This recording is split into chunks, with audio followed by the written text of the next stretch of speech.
Bismillahirrahmanirrahim. Assalamualaikum warahmatullahi wabarakatuh. Nama saya Purnamatina, saya mahasiswa aktif semester 5 dari program studi Hukum Ekonomi Syariah, Fakultas Syariah Institut Agama Islam Negeri Manado.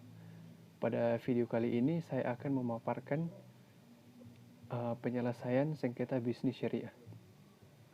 Oke, kita langsung masuk saja pada pembahasan. Yang pertama, kita harus melakukan perdamaian atau sulhu. Langkah pertama yang perlu diupayakan ketika hendak menyelesaikan perselisihan di bidang bisnis ialah melalui secara damai. Untuk mencapai hakikat perdamaian, prinsip utama yang perlu dikedepankan adalah kesadaran para pihak untuk kembali kepada Allah, Al-Quran, dan Rasulnya, As-Sunnah, dalam menyelesaikan segala persoalan. Sebab yang demikian itu merupakan sebaik-baiknya akibat yang akan ditimbulkan. Quran Surah An-Nisa ayat 4.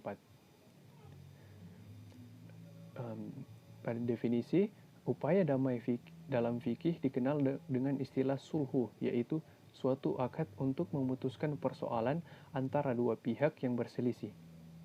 Upaya damai tersebut biasanya ditempuh melalui musyawarah atau syura untuk mencapai mufakat di antara para pihak yang berselisih. Quran Surah Asy-Syura 42.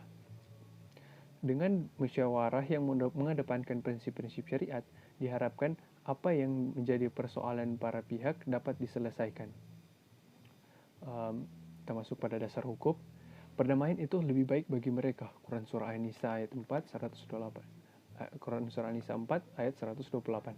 Dan jika ada dua orang yang mukmin berperang, maka damaikanlah antara keduanya.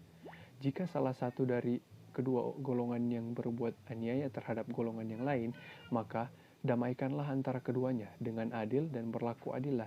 Sesungguhnya Allah menyukai orang-orang yang berlaku adil. Quran Surah Al-Hujurat 49 ayat 10. Sesungguhnya Quran Surah Al-Hujurat ayat Quran Surah Al-Hujurat 49 ayat 10. Sesungguhnya orang-orang mukmin adalah bersaudara. Karena itu, damaikanlah antara saudaramu dan bertawakallah kepada Allah supaya kamu mendapat rahmat. Quran Surah Al-Hujurat 49 ayat 10. Rukun dan syarat perdamaian. Adapun yang menjadi rukun perjanjian perdamaian adalah yang pertama adanya ijab qabul, dan yang kedua adanya ijab, dan yang kedua adanya qabul, dan yang ketiga adanya lafal. Ketiga rukun itu sangat penting dalam suatu perjanjian perdamaian, sebab tanpa ijab, qabul, dan lafal, secara formal tidak diketahui adanya perdamaian di antara mereka. Adapun yang menjadi syarat syahnya suatu perjanjian perdamaian dapat diklarifikasikan kepada beberapa hal berikut. Menyangkut objek atau pihak-pihak yang mengadakan perjanjian perdamaian. Yang pertama, menyangkut objek perdamaian, dan B, persoalan yang boleh didamaikan, dan persoalan yang boleh didamaikan. Yang keempat, pelaksanaan perdamaian. Adapun yang dimaksud dengan pelaksanaan perdamaian adalah menyangkut tempat dan waktu pelaksanaan perjanjian perdamaian yang diadakan oleh pihak-pihak yang terlibat sengketa. Apabila dipraktikkan dalam praktik pelaksanaannya, tempat dan waktu pelaksanaan tersebut dapat diklarifikasikan kepada perdamaian di luar sidang pengadilan dan melalui sidang pengadilan. Yang kelima, pembatalan perdamaian.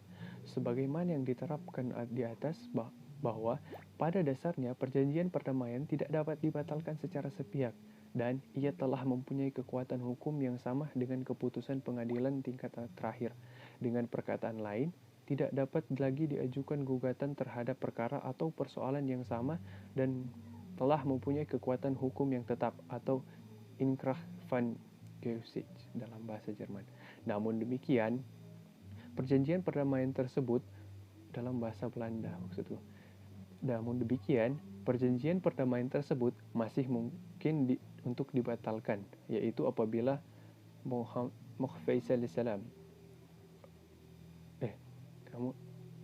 apabila yang pertama terjadi suatu kehilafan mengenai subjek atau orangnya, dan yang kedua telah terjadi kehilafan terhadap pokok perselisihan. Dan kita masuk pada pembahasan yang berikutnya, yaitu arbitrer syariah. Untuk menyelesaikan perkara atau perselisihan secara damai dalam hal keperdataan, selain dapat dicapai melalui inisiatif sendiri dari para pihak, juga dapat dicapai melalui keterlibatan pihak ketiga sebagai wasit atau mediator. Upaya ini biasanya akan ditempuh apabila para pihak yang berperkara itu sendiri ternyata tidak mampu mencapai kesepakatan damai. Pengangkatan pihak ketiga sebagai mediator dapat dilakukan secara formal maupun non-formal.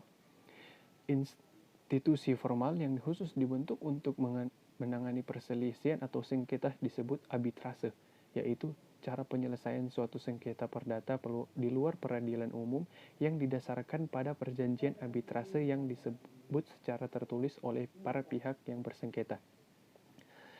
Dalam hukum syariah, istilah arbitrase lebih dikenal dalam sebutan tahkim. Istilah tahkim sendiri berasal dari kata hakama, yang secara harfiah berarti mengangkat seseorang menjadi wasit. Sedangkan secara terminologi, tahkim dapat diartikan sebagai pengangkatan seseorang menjadi wasit dalam menyelesaikan perselisihan atau sengketa. Dengan kata lain, pengertian tahkim ialah tempat bersandarnya dua orang yang bertikai kepada seseorang yang mereka ridhoi keputusannya untuk menyelesaikan pertikaian para pihak yang bersengketa. Karena tahkim merupakan aktivitas penunjukan wasit, maka yang ditunjuk itu disebut hakam atau jamak dari hukum. Sumber hukum arbitrase Islam yang mendasari keharusan adanya lembaga arbitrase Islam terdapat dalam Al-Quran, As-Sunnah, dan Ijma' ulama. Kita masuk pada Al-Quran. Sebagai sumber hukum pertama, memberikan petunjuk kepada manusia apabila terjadi sengketa para pihak, apakah di bidang politik keluarga ataupun bisnis. Terdapat dalam Quran Surah Al-Hujurat 49 ayat 9. As-Sunnah. Riwayat At-Tirmizi, Ibnu Majah, Al-Hakim, dan Ibnu Hibban menyampaikan bahwa Rasulullah Shallallahu Alaihi Wasallam bersabda, yang artinya perjanjian di antara orang-orang muslim itu boleh, kecuali perjanjian menghalalkan yang haram dan mengharamkan yang halal. Dalam hal ini, At-Tirmizi menambahkan muamalah orang-orang muslim itu berdasarkan syarat-syarat mereka. Yang selanjutnya berdasarkan ijma' ulama. Banyak terdapat produk hukum Islam melalui proses ijma' ulama yang dilakukan oleh Majelis Ulama Indonesia atau MUI, baik lokal maupun nasional, dalam bidang persoalan hidup bagi umat Islam Indonesia. Produk ijma' disebut telah disepakati oleh para ulama dan mempunyai kekuatan hukum yang mengikat secara tetap atau kontemporer. Banyak sekali produk ijma' ulama yang pernah ditetapkan oleh Majelis Ulama Indonesia. Yang kita masuk pada pembahasan selanjutnya, yaitu putusan arbitrase. Menurut pendapat Ahmad dan Abu Hanifah, serta menurut suatu riwayat dari Asy-Syafi'i, putusan arbitrase hanya dapat dilaksanakan oleh orang yang mentahkimkan diri kepada arbitrator. Akan tetapi, menurut riwayat lain, hukum yang dibertikaikan oleh arbitrator itu tidak mesti diikuti oleh bersangkutan. Apabila para pihak bersengketa telah menerima putusan seorang arbitrator, tetapi tidak menerima putusan itu, maka dapat mengajukan lagi perkaranya kepada arbitrator lain. Dan kemudian arbitrator itu memberikan putusan pula dengan tidak mengetahui adanya putusan yang pertama, baik sama maupun bertentangan antara keduanya. Maka apabila urusan itu diajukan kepada hakim, hendaklah hakim menerapkan hukumnya sesuai dengan pendapatnya. Akan tetapi, jika suatu perkara sudah diputuskan oleh seorang arbitrator, kemudian diajukan kepada hakim, maka hakim boleh membenarkan putusan arbitrator. Itu manakala sesuai dengan mazhabnya. Dari uraian yang tadi, maka peranan Badan Arbitrase Muamalat Indonesia ini dirinci. Kita masuk pada materi selanjutnya, yaitu peranan Badan Arbitrase Muamalat Indonesia, BAMUI. Arbitrase memiliki peranan penting di dalam pembangunan hukum nasional. Ditinjau dari substansinya, hukum arbitrase memiliki substansi yang tidak hanya bersifat nasional, tetapi juga hukum internasional. Dalam praktik muamalat usaha perniagaan dan dunia usaha, pada umumnya Di lingkungan umat Islam, tumbuh kebutuhan akan adanya suatu badan yang dapat memutuskan masalah sengketa dagang yang ada di antara mereka. Badan ini akan bekerja dalam kerangka peraturan resmi negara yang ada dan didasarkan pada kesadaran dan penghayatan hukum pelaku-pelaku muamalah tersebut. Semuanya dilandasi oleh musyawarah mufakat dan akhlak Islam dalam kerangka negara Republik Indonesia berdasarkan Pancasila dan Undang-Undang Dasar 45, dan inilah yang dilakukan oleh BEM-AUI. Yang pertama, sebagai catatan untuk BAM-UI, perlu disitir bahwa beberapa pokok pikiran yang dikemukakan oleh Menteri Agama, Bapak Tarmizi Tahir, pada peresmian BAM-UI Indonesia pada tanggal 21 Oktober 1994, yakni sebagai berikut. Sebagai pelengkap sistem ekonomi Indonesia, maka sengketa-sengketa yang timbul di dalam perdagangan perlu diselesaikan secara yang dianjurkan oleh agama kita, yaitu hakam. Dan selanjutnya penyelesaian sengketa-sengketa secara ishalah, sebab ishalah itu menurut sabda Nabi pahalanya lebih besar daripada salat. Dan nilai-nilai Islam yang makin lama makin kita gali dapat menimbulkan masyarakat yang dinamis tapi sekaligus tidak destruktif. Hingga saat ini, hukum arbitrase masih merupakan warisan Hindia Belanda. Adanya pengaruh globalisasi internasional dan pengaruh keberadaan Bank Muamalat Indonesia bersifat nasional dan internasional. Kita masuk pada selanjutnya, yaitu Badan Arbitrase Nasional Indonesia atau BANI. Didirikan pada tanggal 3 Desember 1977 oleh Kamar Dagang dan Industri Kadin Indonesia. Tujuannya memberikan penyelesaian yang adil dan cepat dalam sengketa-sengketa perdata yang timbul mengenai soal-soal perdagangan, industri, dan keuangan, baik yang bersifat nasional maupun internasional. Lembaga Peradilan Syariah. Dengan disahkannya Undang-Undang Nomor 3 Tahun 2006 tentang perubahan Undang-Undang Nomor 7 Tahun 1989 tentang peradilan agama telah membawa perubahan besar dalam eksistensi lembaga peradilan agama saat ini. Salah satu perubahan mendasar adalah penambahan wewenang lembaga peradilan agama, antara lain dalam bidang perkawinan, waris, wasiat, hibah, wakaf, zakat, infak, sedekah, ekonomi syariah.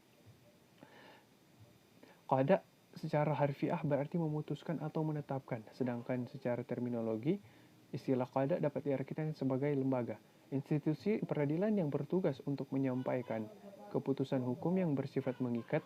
Peradilan pada hakikatnya merupakan suatu lembaga institusi yang berfungsi untuk menegakkan hukum dalam menyelesaikan perkara berdasarkan hukum-hukum syara. Tujuan dari penegakan hukum adalah untuk menciptakan keadilan dan kebenaran di tengah kehidupan masyarakat.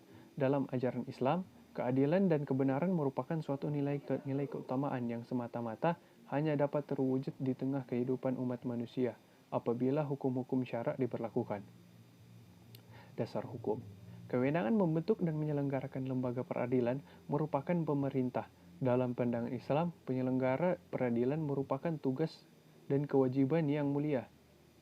Karena penyelenggara peradilan merupakan instrumen untuk menegakkan hukum Allah di muka bumi untuk tujuan kemaslahatan manusia, baik di kehidupan dunia maupun di kehidupan akhirat.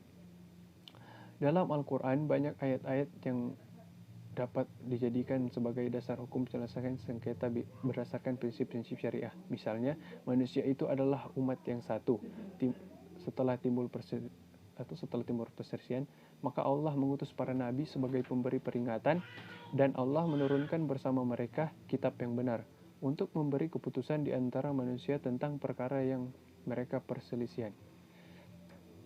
Tidaklah berselisih tentang kitab itu, melainkan orang yang telah didatangkan kepada mereka keterangan-keterangan yang nyata, karena dengki antara mereka sendiri.